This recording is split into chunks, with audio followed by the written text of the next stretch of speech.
Hi எல்லோரும் எப்படி இருக்கீங்க? நாங்கள் ரொம்ப நல்லாயிருக்கோம். இந்த மினி விளாக் பார்த்தீங்கன்னா 2 டேஸ்க்கு முன்னாடி ஷூட் பண்ணது.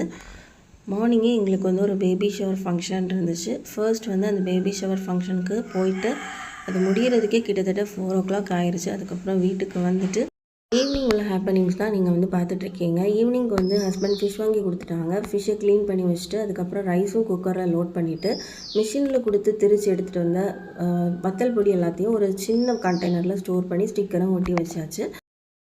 ஆஸ் யூஷுவல் என்னோடய குக்கிங் ஒர்க்கை பார்த்துட்டே இருந்தேன். இன்றைக்கி பேபி ஷவர் ஃபங்க்ஷன் வீட்டில் வச்சு எனக்கு ஒரு விஷயம் தோண்டிகிட்டே இருந்தது. அது என்னன்னு பார்த்தீங்கன்னா, இஃப் சப்போஸ் வந்து ஒரு பொண்ணுக்கு வந்து மேரேஜ் ஆகலை அப்படின்னா அந்த பொண்ணுக்கிட்டேயும் அவங்க அம்மா அப்பாக்கிட்டேயும் வந்து உங்கள் பொண்ணுக்கு ஏன் மேரேஜ் ஆகலை, இல்லைனா அந்த பொண்ணுக்கிட்டேயே டேரெக்டாக அப்ரோச் பண்ணி உனக்கு ஏன் இன்னும் மேரேஜ் ஆகலை இந்த மாதிரி கேட்டுகிட்டே இருப்பாங்க. இல்லைனா உனக்கு மேரேஜ் எப்போன்னு கேட்பாங்க. அதுக்கப்புறம் பார்த்தீங்கன்னா கல்யாணம் ஆகி 1 வருஷத்துக்குள்ளே பேபி இல்லை அப்படின்னா உனக்கு என்னாச்சுமா, உனக்கு என்ன பிரச்சனை, உன் ஹஸ்பண்டுக்கு எதாவது பிரச்சனையா இப்படின்லாம் கேட்டுட்ருப்பாங்க. இதை கேட்குறதுக்காகவே ஒரு சில கும்பல்கள் மேக்கப் போட்டுட்டு கிளம்பி வரும். இதை எதையுமே கண்டுக்காதீங்க.